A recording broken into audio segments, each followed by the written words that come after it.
Welcome to the Executive Real Estate Investing Show. This podcast is for you, the busy business owner or executive looking to create generational wealth. Here, we're going to show you how to do that through real estate investing, from multifamily to industrial and everything in between. You will become a real estate investing expert. And now, here's your host, Michael Holman. Hello, everyone, and welcome to another episode of the Executive Real Estate Investing Show. As always, I'm your host, Michael Holman. Excited to have you with me today because it is one of my favorite episodes. It is an executive questions episode.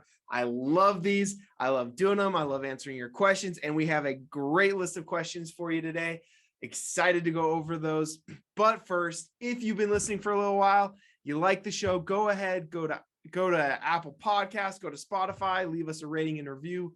We'd really appreciate that. We always love hearing from you. So go ahead, give us a review, give us a rating.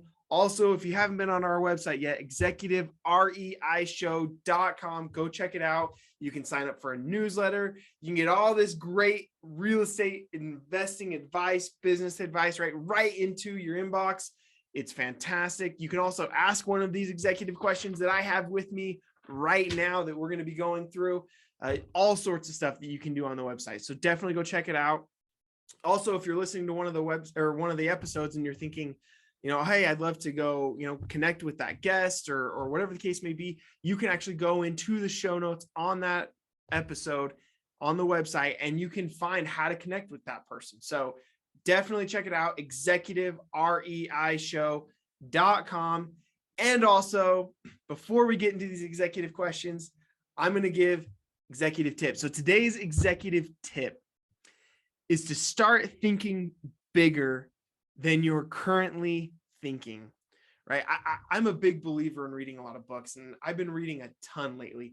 And one of the things that I have noticed is a theme, right? I read a lot of self-help books. I read a lot of real estate investing books. I read a lot of those type of books. And one of the things that has stuck out to me as I've been reading all of these, there's one reoccurring theme through almost all of these books. And all of these authors say the same thing. And that is, whatever you're thinking right now, it's too small. You need to start thinking bigger, right? And then all the steps after that are vary a little bit. They're a little bit different, but they all start with the same thing. And that is, start thinking bigger than you are currently thinking. So I want to take whatever your goals are, whatever your dreams are, and I want you to think about those for a second. And I want you to determine, how can I make these bigger? Am I limiting myself by my goals? All right, so go ahead and take a moment to do that. I think you're going to be really happy with the results. Once you start thinking bigger, you're going to see that all these things start falling into place. And that old saying, where there's a will, there's a way, you'll find that that is very, very true. All right, without further ado, we're going to get right into these executive questions. First one is from Joseph H. Joseph asks, what is your opinion about investing/owning small apartment buildings, specifically 100 units or less? Joseph, great question. And this is pretty common among, kind of the middle-class investor, right? A lot of people where it's like, hey, I've been doing single family homes. I've been doing some smaller, duplexes or fourplexes or things like that. I really want to retain control. I don't know if I'm ready to go into like a syndication where they're doing 200 or 300 units, but I could maybe purchase, on my own or just with a few people, 40 units or 50 unit building or something like that. I don't have any problem with it specifically. I will say that there are certain disadvantages to owning less units rather than more units. And I'll go over those. As far as it being bad or, you're not going to make any money, I don't agree with that. Some of the people out there are like, anything less than 100 units is just a terrible idea. Okay. I mean, I'm not going to do less than 100 units, but that's because of the way I structure my deals, right? Because I'm a syndicator, I'm a developer. I need the economies of scale that come from 100 plus units, right? My deals don't work as well in general. There's some that do, but in general, my deals don't work the way that I want them to and the way that my investors want them to when they're, 40 units. Not to say they can't, And some often, we have had some of those deals that have worked quite well, but that's not the target, because things over 100, 200 units become easier because of the economies of scale for us, right? So, I don't think it's a bad thing. There's a few things that I would point out if I were to do it, right? Let's say, Michael is going to go out and buy a 40 unit apartment complex. The thing that I would definitely do is make sure I have a great management company on board. The reason for that is when you're under 100 units, you don't have an on-site manager. And so you're not getting a full dedicated team to your site, right? So most likely at 30, 40, 50 units, most things under 100 units, maybe some right around the 100 mark, don't have an on-site manager that's going to be managing your property full time, which means you're going to have somebody who's somewhere else that comes to your site on a regular basis, right? It's easier to go with a management company that's maybe a little less prestigious or not. It doesn't have quite as good of a reputation when they're there full time. Because when you're there full time, right, if people are showing up, you can generally get units rented and things like that. But because somebody's always there, right? If somebody's not there most of the time and you go with a management company that's not very good, I mean, that manager just might never show up to your property, right? I mean, they could they might go weeks between even visiting your site. And so you really want in that unit mix, right? Less than 100 units, you really want a management company that you can trust, that's very high caliber, because you need to know that they're going to go out and be checking on the site regularly. They're going to be able to lease up the property, even though somebody isn't there 100% of the time. So that is probably the biggest advice that I would have. And that's why it gets so tricky under 100 units, right? That's like one of the big disadvantages with this economies of scale, is because under 100 units, property management becomes a little more tricky, right? That's one of the benefits. I mean, if you look at the opposite, right? Let's look at the benefits of going over 100 units. You're definitely going to have an on-site manager who's going to be there full time, right? Whether you self-manage, right? And what I mean by that is you hire an on-site manager, or you have a property management company, or you hire a third party, you're going to have an on-site manager, or you're going to want to have one if you don't. So you're going to have an on-site manager. There's a huge advantage. Another one of the big advantages of having 100 plus units, and one of the reasons we do it, we like building nice facilities. I mean, all of our new builds are Class A. And one of the things we like putting in fantastic amenity packages, right? I mean, one of the apartments we did in Southern Utah, right? It's got 3 pickleball courts.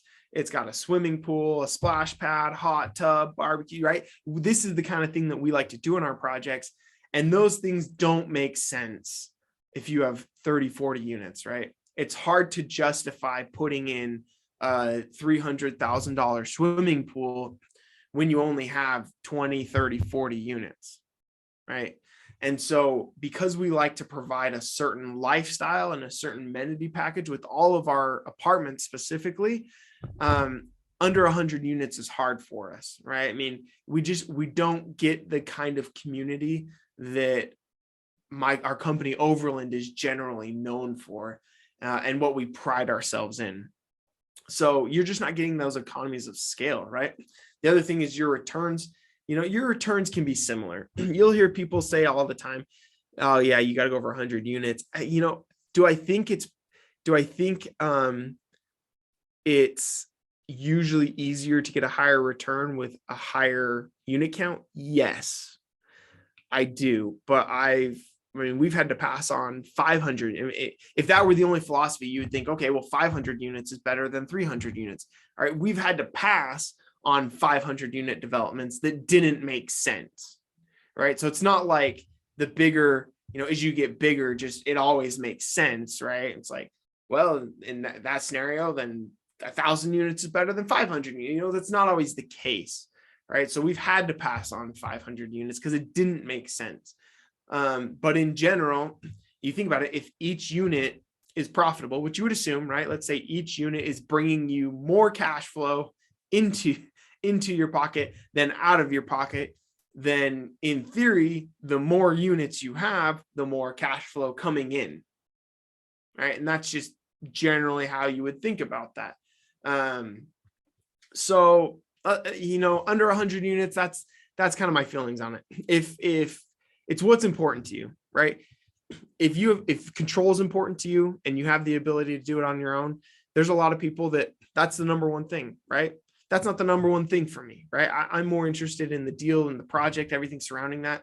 I'm okay giving up control for a 300 unit deal in a fantastic location and one that I wouldn't normally be able to get. I'm okay doing that rather than maintaining control of 20 units. But if you want control and you're trying to maintain control, less units could be good, right? But like I said, the biggest reason I see small apartment projects fail is usually because the property manager, right? I mean, you just have to have an amazing on top of it property manager. So if you're going to do that, you're looking for top of the line, not necessarily, I'm not saying the most expensive, but who is it that you can 100 absolutely put your trust in that they're going to do a great job, because that's going to go a lot further than if you just, go find someone off the street, right? Or somebody who only manages large projects. A lot of times those guys don't know how to possibly go from, okay, we got a team of 3, staff on every single property to all of a sudden we have no staff on this property and we have to send people there. Doesn't make sense. So, Joseph, great question. Those are my thoughts, right? I don't think they're bad. I prefer over 100 units. I generally will always do over 100 units, but if you find a right deal, if you find a good deal and you find the right opportunity, under 100 units can work just as well as over 100 units, but it's all about finding those opportunities. Perfect. Next question. Next question comes from Frederick M. How has COVID-19 affected the rate of return in the commercial or multifamily projects you've done? Interesting question. I mean, this is one that we were getting a lot, right? Back in mid 2020, even through 2021, we got this question a whole lot. We don't get this question as much anymore. Most of the projects that we've seen have fared very well through COVID. Obviously nothing's immune. I mean, we have retail properties where we had to deal with some issues. I mean, there was some concessions that we had to make with some of our retail users, because we have a lot of small triple net lease properties kind of throughout the Midwest. We had to deal with some of that. Overall, I think most people across the board would agree that COVID has redefined some of the landscapes, but it hasn't knocked anyone out, right? I mean, you look at it, even one of the things that we're into hospitality, right? We do hotels. One of the things that we've noticed is a pretty quick and rapid rebound on hotels, right? I mean, I got multiple hotel developments coming up very soon. And we've gotten feasibility studies from some of the, best. I mean, we spend $10,000-$15,000 on these feasibility studies and these market studies that come from the top market research companies in the world, right? And everybody is assuming a pretty quick recovery in a lot of markets on hospitality. Well, a year ago, everybody thought hospitality was dead, right? I mean, but it's kind of funny. It's like everybody's talking about how hospitality is recovering and nobody really wants to lend on it. But, I mean, have you been to a hotel, any kind of destination spot over the last year and a half? I mean, even a year ago, I went down to Southern Utah to check on one of the projects. I got the very last, I booked it like 3 weeks ahead. I got the very last room that was available in that hotel. I mean, completely packed. Right. We don't have a lot in the way of professional office right now. That's not something that I can speak as much to. Right. I mean, we do medical office. Medical office is been great. Right. We like medical office a lot. We do some. We're getting a little bit into professional office. That I think is where the biggest change is coming, right? Is because you have this professional office and the work from home thing, and everybody's dealing with that. And what's that affect? I mean, I still come in the office every single day, but I know a lot of people who don't, right? And so that's the landscape that I see changing the most from COVID. Even retail, I don't think retail's not going away, right? At the end of the day, people still need somewhere to go, right? Even if it's to eat, right? Yes, you have things like Uber Eats and whatnot, but you still need a restaurant to cook your food, right? So retail isn't going away. It might adjust and have to adapt, right? There might be less shopping and more restaurants or different things like that. There might be an adjustment, but it's not like flat out, all right, it's going to die, right? Multifamily, been great. Storage has been great. All those asset classes have done really, really well through COVID, and have actually stood up very nicely through the pandemic. So that's really all I'm going to say on COVID. I mean, we've been through this topic like 100 times. Everyone's eyes have probably glazed over as soon as the word COVID came up. So we're not going to beat that one with the dead horse anymore. But let's move on.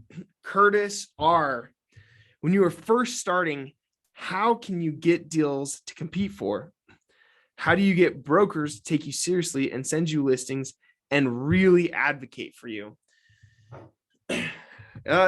Curtis, this is a question that a lot of people beginning in real estate investing struggle with, right? I mean, especially I see a lot of people in like the multifamily syndication space, right? To just narrow in on it, you get more new people in multifamily syndication than just about any other space. And it's all because a lot of those people own single family homes, right? Rentals, houses, apartments. Those are things that all of the beginners really understand. They get it. It makes sense to them, right? I own something, they live in it, they pay me, I pay my expenses, and I get money, right? So it's really, really common.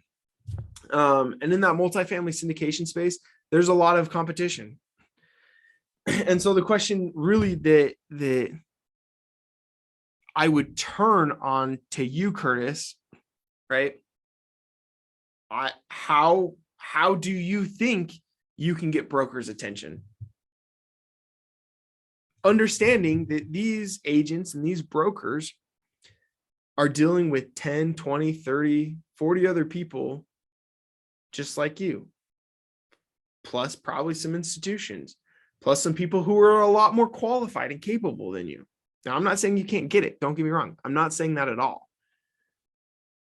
But start thinking, because each broker is different, but when you turn the question like that, it starts giving you an idea of the amount of effort, time that you have to put into this in order to get a broker's attention. Right? I mean, if you want to be on a broker's list, you have to have that broker's attention. And there's a lot of people more capable with more money likely than you trying to get those same listings, because everybody wants those best deals. So you're going to have to do something that sets you apart from all those other people, right?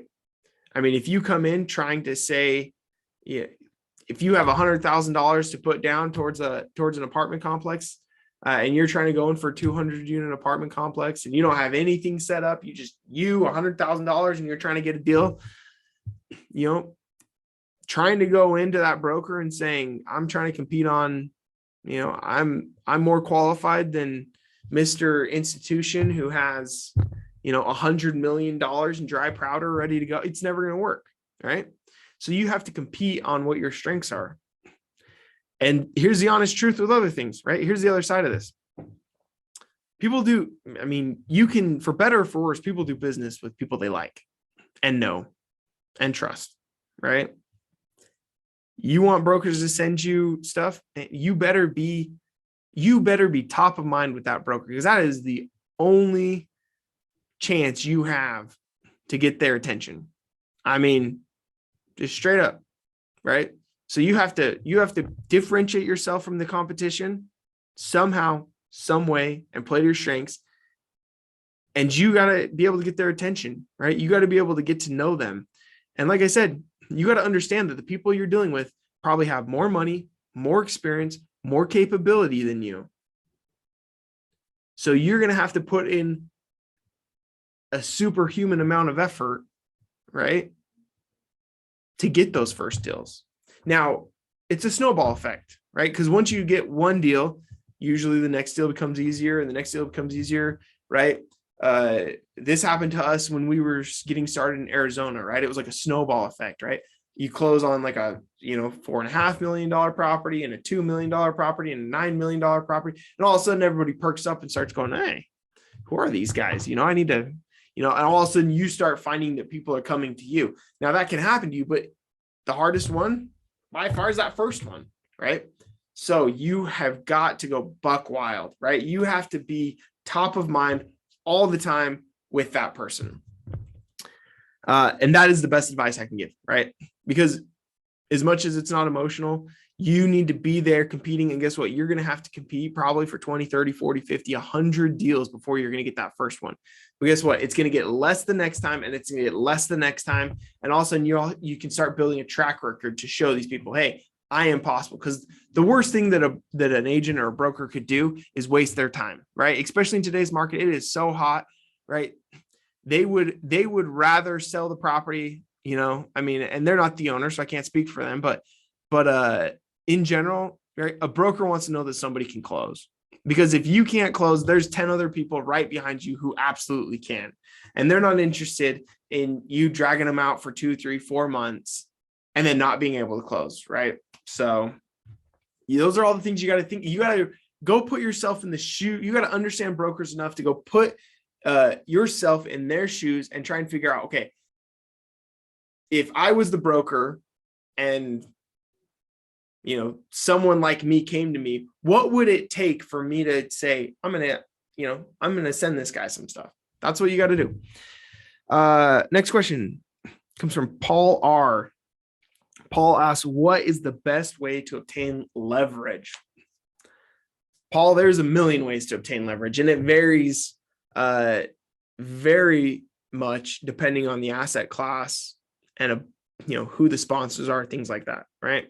Strong sponsor, preferred asset class, you just go down to your bank, right? I mean, if you're a really strong borrower and you got $5 million, $10 million sitting in the bank account, and you're trying to get a loan on a 150 unit multifamily project in the back of, you can go to just about any lender and they are going to lend you money on that project. Not all lenders are created equal, but there's a million different lenders out there, right? There's everything from, community banks to national banks. You have private lenders, there's seller financing, you have debt funds. You have an infinite number of lenders, right? There's certain things that each lender is going to make sure they have. They're going to check your project. They want to know you have a good project, and they want to make sure that they're not going to get burned. The biggest thing for a bank, they want to lend money, right? Lenders make money by lending money, right? So they want their money out there. The only thing they hate more than not having money lent out is not getting their money back, right? So all the things that they're going to focus on when you're going to get your loan is they want to be assured that they're going to get their money back. And the less assurance they have, the more they're going to charge you. The more assurance they have, the less they're going to charge you, right? And it's not like there's one lender that moves up and down the scale, right? Oftentimes those are different lenders in different buckets, right? But they want the assurance that they're going to get paid back. But the best way, if you're looking and you're just getting started, 2 ways to really start understanding how to go get a loan, how to obtain leverage. That is, go talk to a mortgage broker, right? Go find someone who's helping people finance deals that you're doing and that is on your team. Go find them and talk with them. You can ask them all the questions, any of the questions that you'd be scared to ask a lender, you can ask them. The other way is if you're, say you're going to skip the mortgage broker for whatever reason, it's just start talking to lenders, right? The only way you're going to understand how to get the loan that you're looking for is by talking to them. and it might be 5, 10, 15 conversations, and you might fall flat on your face 10 times out of 10. But guess what? You're going to know a lot better after you get chastised multiple times from lenders about not knowing what you're doing. You better believe that number 11, you're going to know a lot better about what you're doing than you did on 1 through 10. Right. So those are the two ways that I would look at to just start getting an idea. Right. The idea is either go to the source and figure out what they want, or you have to find somebody who's constantly working with that source of leverage and working through them to get what you need. So those are the best ways that I would say.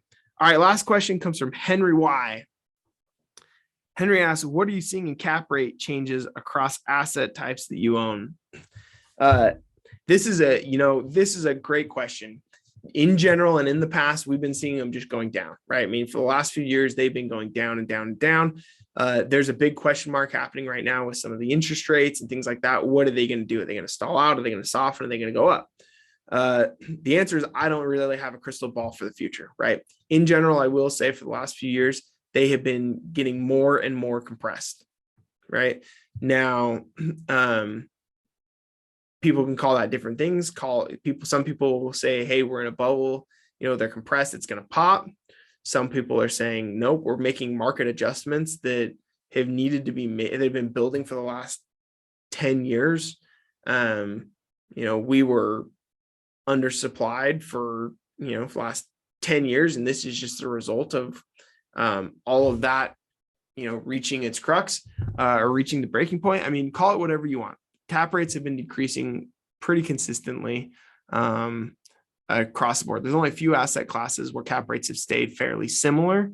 And those are the asset classes that you would generally think of, right? I mean, we've seen office, some hospitality, stay similar. But even in some of those areas, they're starting to compress as well. So we're not really seeing things go up right now. Most of the time we're seeing things go down. Now, like I said, we're right on the cusp of a potential change. We've got interest rates, talking about pricing and housing markets and all sorts of stuff that's happening right now as I'm recording this.